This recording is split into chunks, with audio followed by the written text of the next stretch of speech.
Bonjour, je m'appelle Mathieu Genet et je suis ici pour faire une vidéo le plus court possible qui fait le tour de toutes les parties importantes du rapport de laboratoire. On va commencer par en regarder un qui est presque bien fait. J'ai pris la peine de cacher les noms, évidemment. Ce qu'on a ici, là, c'est la page présentation, évidemment incorrecte. Là. Il faut la faire et il faut la faire comme il faut. Si vous voulez savoir quoi mettre dessus, vos noms, le titre, à qui vous présentez le travail, Cégep de Limoilou, la date et c'est réglé. Pour l'introduction, la plupart des gens l'ont fait comme il faut. Il faut faire sujet amené, sujet posé, sujet divisé. Le sujet amené, c'est une courte phrase dans laquelle vous faites un lien avec la vie de tous les jours ou quoi que ce soit qui vous intéresse. Là. Vous pouvez parler, dans ce cas-ci, regardez, c'était sur les lois de Kirchhoff. L'étudiant a décidé de parler de Gustave Kirchhoff, son histoire, peu importe ce que c'est, essayez d'y aller le plus court possible et d'être pertinent. Pas besoin de faire 10 paragraphes. Là. Une courte phrase, sujet, verbe, complément, ça fait le travail. Ensuite, le sujet posé, c'est de donner le but de l'expérience. Passez pas à côté de ça, là. Il faut dire le ou les buts de l'expérience. Encore une fois, une seule phrase, c'est suffisant.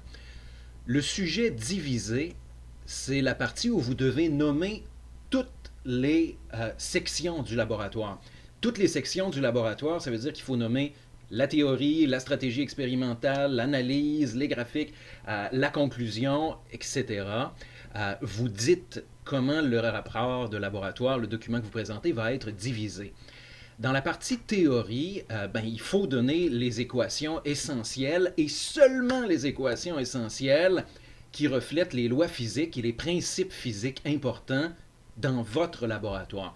La plupart du temps, ça inclut des équations, oui, mais c'est nécessaire d'aller placer un schéma informel, c'est-à-dire un schéma où est-ce qu'il n'y a pas nécessairement de grandeur numérique. C'est pas nécessairement un schéma non plus qui représente votre montage à vous. C'est un schéma qui vient appuyer et qui vient informer le lecteur de comment ça fonctionne, les équations que vous donnez.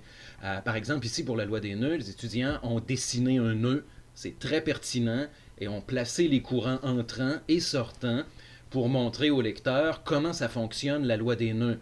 Une image vaut 1000 mots, et vous êtes toujours gagnant, quand c'est pertinent, de placer une image qui représente, qui nous permet de visualiser la théorie. Pour la loi des mailles, même principe, on peut placer un schéma informel qui n'est pas nécessairement celui du montage, qui ne contient pas nécessairement des valeurs mesurées, qui n'a pas nécessairement les instruments de mesure dessus non plus, mais qui explique au lecteur comment ça marche. Il y a des points pour ça. Les équations, c'est essentiel. Les schémas, quand c'est pertinent, il faut les mettre. Dans la stratégie expérimentale, vous devez expliquer avec des phrases complètes qu'est-ce que vous avez fait. Vous voulez éviter de donner des détails trop précis, nous dire quelle main vous avez utilisée, quelle borne vous avez prise sur le multimètre. On ne veut pas savoir ça. On veut savoir c'est quoi votre plan de match et il faut faire un schéma. Les schémas, c'est la première chose que je vais vous montrer à faire. Ces schémas-là sont relativement bien, là, mais regardez, j'en ai d'autres, là, des rapports de laboratoire là, qui sont moins parfaits que celui que je vous ai présenté. Là. Ah ben tu vois, lui, il n'a même pas de schéma. Il a oublié ses schémas, pauvre Pete. On va descendre ici. Je pense que dans celui-là, regardez, j'ai des équations mal faites aussi. Là, je vais vous montrer comment les faire dans un instant. Regardez, ça, ces schémas-là, ils sont corrects, mais les schémas doivent être faits à l'ordinateur. Là. Vous ne pouvez pas mettre des photos ou des screenshots d'affaires faites dans Paint qu'on voit les pixels dessus. Là. Regardez, je vais changer de logiciel. Et puis, on va aller dans Word tout de suite et je vais vous montrer comment faire un schéma avec un circuit électrique qui a du bon sens. Une fois qu'on comprend comment le faire, c'est une affaire de rien. On fait insertion, on va dans Forme et on choisit Nouvelle zone de dessin. Il va vous faire un cadre. Ce cadre-là est plus important qu'on pense. Il sert à maintenir ensemble toutes les formes que vous allez placer dedans. Regardez bien. Ensuite, on peut dessiner, là, mais retenez-vous, là. Attendez un peu. Dessinez pas trop vite. On va aller dans l'onglet Affichage et on va faire apparaître le quadrillage. Le quadrillage apparaît, mais il apparaît pas dans notre zone. Là. Il devrait être là pareil. Ça va nous permettre là, de dessiner super droit. Je retourne dans le format de la forme et puis je choisis, regardez mes lignes, il clippe sur la grille invisible. On va l'enlever tantôt la grille, là. Elle n'est pas là pour vrai. Là, je suis en train de dessiner des lignes, mais par défaut, c'est des lignes bleues. Les lignes bleues, c'est pas fameux. On essaie d'éviter la couleur. On va mettre ça noir. Puis je vais la mettre un petit peu plus épaisse, là, peut-être en un point. Et comme je veux toujours avoir des lignes comme ça, avec le bouton droit de la souris, dans le menu flottant, je vais faire définir comme trait par défaut. Maintenant, toutes les fois que je vais faire une ligne, ça va être une ligne noire avec un trait d'une épaisseur de 1 point. Ça fait pas ton affaire, mais le plus épais ou plus mince, fais des lignes noires, fais des lignes droites, puis fais-les assez épaisses pour qu'on les voit. Les lignes, ben, c'est nos fils électriques, mais on peut aussi s'en servir pour faire la source, comme ça ici. Je vais exagérer la grandeur de la barre positive, la mettre un peu plus grosse. On peut continuer ensuite et puis tracer notre schéma comme ça. Et il va venir un moment donné où vous allez probablement avoir besoin de faire une résistance. Pour faire la résistance, regardez, rien de spécial. J'emploie des lignes et là, je ne vais pas commencer à dessiner toutes les lignes comme ça. Regarde, j'en sélectionne une partie. Avec le bouton contrôle, je transforme ça en copier-coller. Et puis, hein, as-tu vu qu'on n'a pas de temps à perdre, comme notre ami Hubert Lenoir. On ne perd pas notre temps. Une fois que ta résistance est faite, mais bien trop grosse, pas de panique. Sélectionne tout ce beau monde-là. Avec le bouton droit de la souris, fais apparaître le menu flottant. Puis regarde ça, tu fais grouper! Hey, maintenant, ta résistance se comporte comme un seul et même objet qu'on peut tourner, grandir, diminuer. Si tu veux garder l'échelle, puis pas squeezer ta résistance, il faut appuyer sur le bouton Shift quand tu la mets à l'échelle. Comme ça, elle va garder sa proportion. Et voilà, une belle résistance qui est faite. Ensuite, tu continues ton schéma comme ça. Il y a des bonnes chances que tu aies besoin d'insérer des légendes là, pour écrire R1. Si tu veux perdre des points, écris R1 de cette façon-là. C'est pas bon, c'est pas comme ça. R1, c'est une variable qui identifie une résistance, oui, mais les variables, ça va en italique. À l'intérieur de Word, il y a un outil éditeur d'équations. Tu peux l'utiliser partout. Dans le texte et même dans les zones de texte, des schémas. C'est pas un luxe, c'est pas une option. Il faut le faire. Tu peux pas me dire comme prétexte, ouais, c'était dans un schéma, là, j'ai pas pu faire l'éditeur d'équations. C'est faux. Tu peux faire l'éditeur d'équations partout. Regarde bien, pour R, on va mettre un indice, hein, c'est ça qu'il faut faire. On va mettre R1 est égal à, disons, je sais pas, 35 ohms. Pour le symbole oméga, tu peux aller le chercher partout. L'important, c'est qu'il ne soit pas en italique. Donc, je suis sorti de mon éditeur d'équations et je vais aller insérer dans les symboles le symbole oméga. On aurait pu le prendre dans l'éditeur d'équations aussi et puis enlever l'italique. En fait, je me rends compte que ce serait pas mal plus rapide que de fouiller dans les symboles que je suis à veille de tomber dessus, le oméga dans les lettres grecques. Qui en a ici? Mais ils ont des petits picotés dessus. Et allez, toi mon pit. Hey, j'ai le goût d'abandonner, puis d'aller dans l'éditeur d'équations, toi aussi, hein, t'as le goût que j'abandonne, puis qu'on en vienne direct au fait. Hey, regarde ça, on est proche, mais on le trouve pas. Je lâche pas. Oh, la voilà, l'alphabet grec, j'avais passé trop vite. Double-clic sur Oméga, c'est réglé. Persévérance, c'est ça le truc. Et là, tu as une belle zone de texte que tu peux mettre au-dessus ou en haut. J'ai fait exprès, tu le sais. Regarde, la zone de texte est opaque. Et la zone de texte va camoufler ta résistance. Tu veux-tu ça? Ben non, tu veux pas ça. Regarde bien ce qu'on fait. Remplissage, aucun remplissage. Le trait, on l'appelle la courbe, aucun trait. Regarde ça. Hein? Là, tu vas me dire, Mathieu, ta maudite grille, là, ça m'empêche de mettre la légende exactement où je veux. Ça clip, puis je suis pas capable de... Appuie sur Alt. Ça va enlever le clipage sur la grille. Tu vas pouvoir mettre ça où tu veux et t'es tranquille. Là, penses-tu qu'on va perdre notre temps à dessiner une autre résistance? Ben non. Alors, tu veux faire un condensateur, tu fais un condensateur. Tu veux faire une bobine, tu fais une bobine. Là, il y en a plein des formes. Tu as des arcs de cercle là-dedans, n'importe quoi. L'important, c'est que ce soit droit et propre. Tu veux mettre une autre résistance avec une autre zone de texte, il n'y a pas de problème. Regarde, tu copies ta zone de texte, tu prends ta résistance, tu la copies elle aussi, tu viens placer ça en bas. Là, je ne veux pas insulter votre intelligence. Là. Je sais que vous allez être capable de vous débrouiller là-dedans. J'essaie de voir s'il n'y a pas d'autres fonctions importantes qu'il faudrait que je vous montre. Peut-être mettre pour la source. Hein? On va aller ici, puis écrire, mettons, epsilon. Dans notre équation, on va aller chercher fonction. Regardez juste ici, epsilon. Epsilon 1 est égal à 12 volts. Tiens, 12 volts. Et voilà, on place ça ici à côté. Et puis, on peut se faire une zone de texte aussi pour mettre un plus puis un moins. Hein? C'est correct de faire ça, là. Un petit plus qu'on va mettre du côté positif de la source. Et puis, une autre zone de texte avec un moins qu'on va aller placer du côté négatif de la source. Comme tout ça est transparent, peu importe où je le mets, ça éclipse pas ce qui est en dessous. Et on peut peut-être se mettre un condensateur C1 de, disons, combien de microfarades? Je sais pas. 22 microfarades? 12 microfarades? 15 microfarades. Et puis pour faire le micro, on va aller dans Insertion, Symbole, Autre symbole. Et dans notre alphabet grec, là, on devrait être bon pour trouver le mu. Où est-ce que tu es, mon petit ami mu? Il est ici. On le ferme. J'ai pas besoin de te le dire, tu le sais déjà, là, mais les variables, c'est toujours en italique. Les variables, partout, tout le temps. Dans tous les livres de mathématiques, de sciences, partout au monde, d'ingénierie, les variables sont en italique. Les unités de mesure, jamais en italique. Toujours en caractère droit. Bon, tiens, regarde, on met ça ici. C'est réglé. Une fois que tu as terminé, tu peux recadrer là, ton schéma pour qu'il prenne le moins de place possible. Tu retournes dans l'affichage, tu enlèves ton quadrillage. Et c'est très important de numéroter tous les schémas et de référer au schéma numéroté par le numéro de la figure dans le texte. Par exemple, blablabla, la physique c'est tellement cool, comme sur le schéma... Hey, je l'ai échappé, celle-là. Le schéma de la figure 1. Hey, là, tu peux pas te tromper, là. Schéma ci-dessous, schéma ci-après, schéma précédent. Il y en a peut-être 3 précédents, il y en a peut-être 4 ci-après. Schéma de la figure 1. Essaye de te tromper puis de pas être clair. C'est impossible! Fait que c'est comme ça qu'on fait pour les schémas.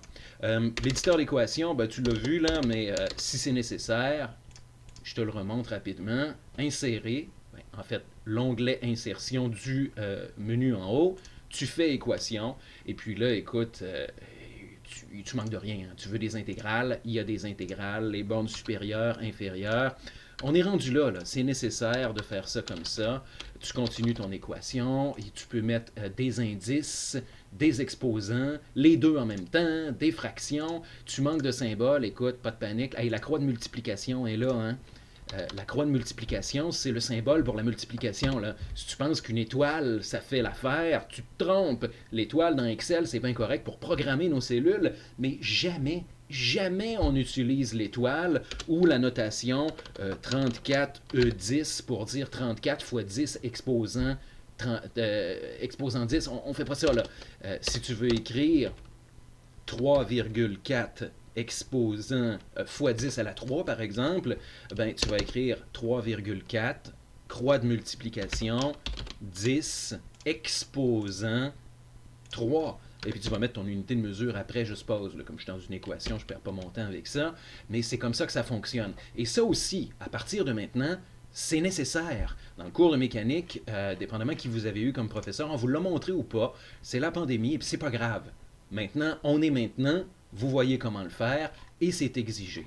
Je n'ai pas enlevé de points dans les rapports précédents pour la forme des équations. Je n'ai pas enlevé de points non plus pour la forme des graphiques, des schémas, mais j'ai enlevé des points pour le contenu. À partir de maintenant, j'enlève des points pour la forme, si n'est pas correct, et pour le contenu. Vous devez respecter les normes de présentation scientifique. Allez, continuons à regarder nos rapports de laboratoire. Donc ces trucs-là, là, avec des screenshots, ou avec des dessins faits dans Paint ou dans Photoshop ou des photos de dessins faits à la main, là, c'est terminé. S'il y en a plusieurs, vous les numérotez, vous leur donnez un titre, figure 1, schéma pour le circuit avec ceci et cela, et on est rendu au résultat.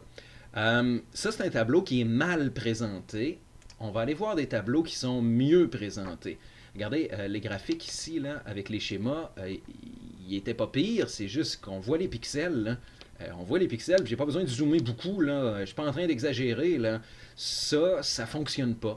Avec l'outil de dessin vectoriel que j'ai utilisé tantôt, on verra jamais les pixels. On pourrait l'imprimer sur un mur de 8 km de long, on verrait pas les pixels, parce que il n'y a pas de pixels. Dans l'outil de dessin vectoriel que j'ai utilisé, il n'y en a pas de pixels. Regarde, même chose ici, là. Ça, c'est un tableau là, qui a été copié en screenshot. On voit les pixels, ça marche pas. Il faut créer nos tableaux dans Word. Bon, regardons ce qui ne va pas ici. Les chiffres significatifs, vous connaissez la salade, hein? C'est l'incertitude qu'on calcule avec la bonne méthode. On arrondit l'incertitude à un seul chiffre significatif. Ensuite, et seulement ensuite, on vient ajuster le nombre de décimales, de chiffres après la virgule, sur la valeur. Regardez par ici, l'incertitude a 2 chiffres après la virgule. Donc, il y a un problème, là. Le 2 qui est ici, là, que je ne suis pas capable de surligner parce que c'est même pas un vrai 2 avec un caractère 2, c'est une image qui a été scannée ou screenshotée là. Il marche pas, ce 2-là. Il faudrait l'enlever. Regarde, je vais prendre mon crayon. Je vais le barrer. Tiens-toi. Va-t'en. Ça serait 0,72 plus ou moins 0,01.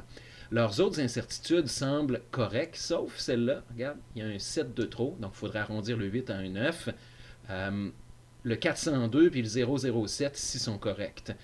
Ça aussi, là, ça ne marche pas là. Par contre, on voit qu'ils ont pris la peine d'utiliser l'éditeur d'équations pour mettre les variables i total, i75, i50 en italique avec les bons symboles. Par contre, les delta V, non, ils n'ont probablement pas été faits avec l'éditeur d'équations, puis ils ne sont pas en italique. Fait que ça ne marche pas.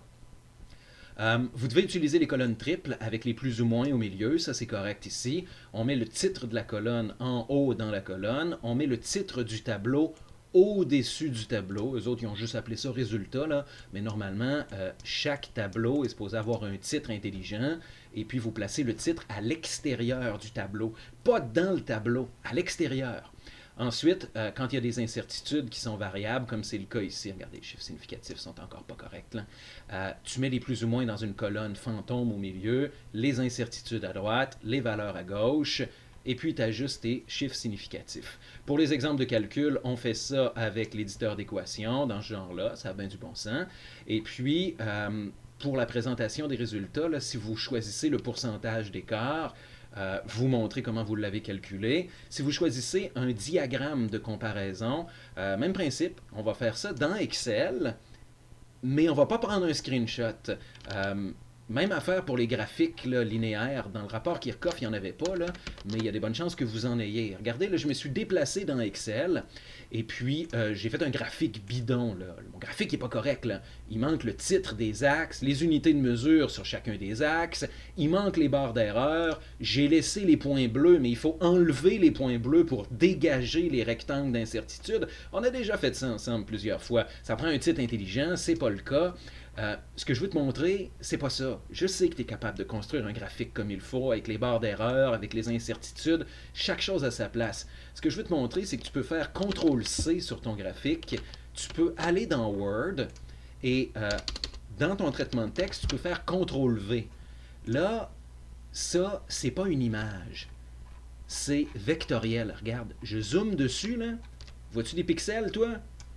Tu peux zoomer tant que tu veux. Le faire imprimer, c'est un panneau 12 par 8. Tu ne verras pas de pixels parce qu'il n'y en a pas.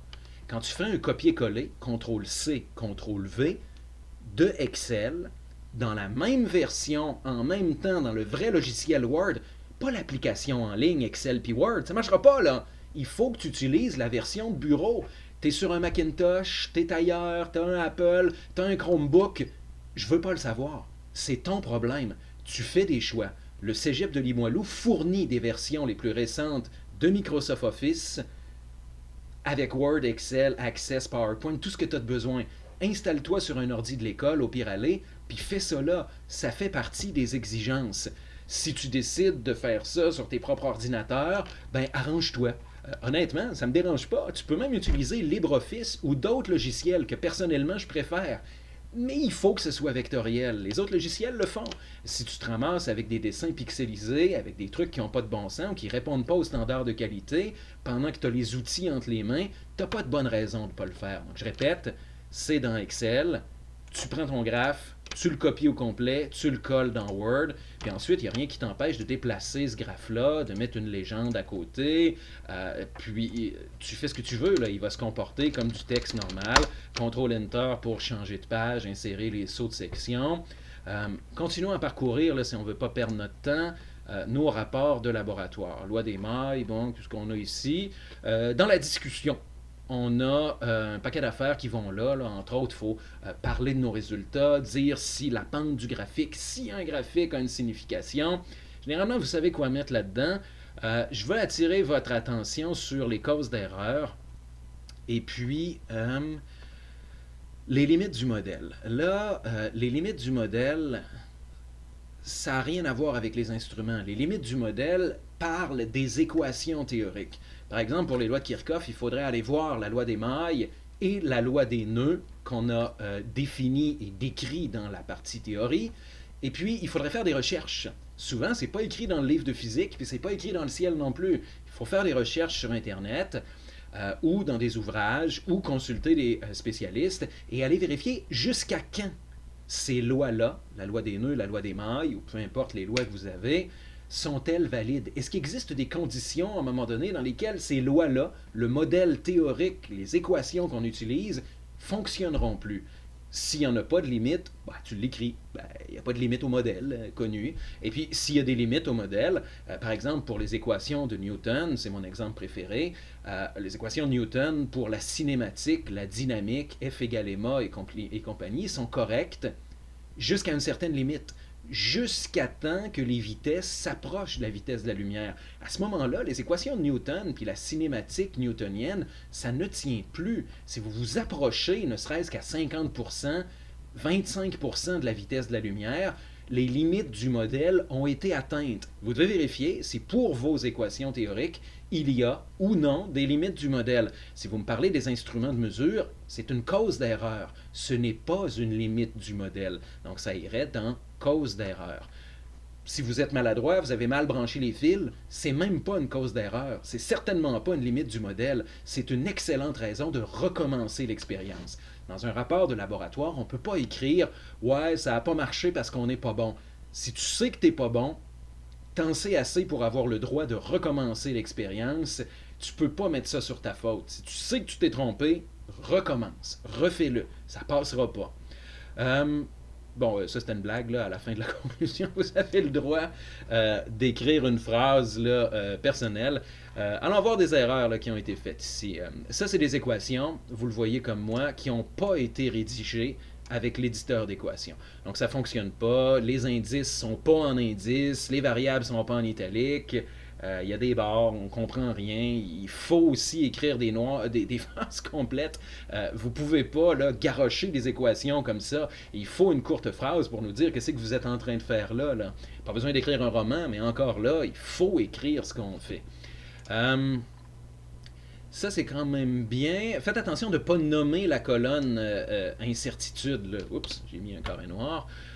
Vous voulez nommer votre tableau, on a tout parlé de ça. Des exemples de calcul pour la façon dont on calcule le courant électrique, les incertitudes sur le multimètre. Un classique. Ici, l'étudiant a utilisé l'étoile pour le symbole de la multiplication. Ça ne marche pas. Ça prend la croix de multiplication. Dans la conclusion, vous devez vous assurer de redire le pourcentage d'écart, s'il y en a eu un. Généralement, il y en a toujours un. Là. Dans la conclusion, on va répéter ça et on va nous dire si oui ou non les buts ou le but a été atteint.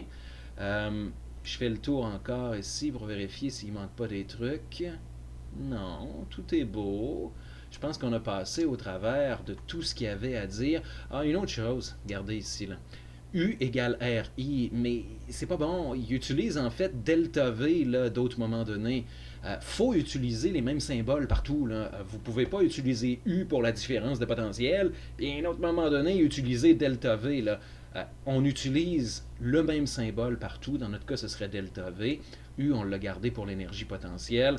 Ça, c'est un exemple de tableau qui est mal fait, avec les incertitudes qui sont détachées des valeurs. On met toujours les incertitudes qui accompagnent leurs valeurs juste à côté.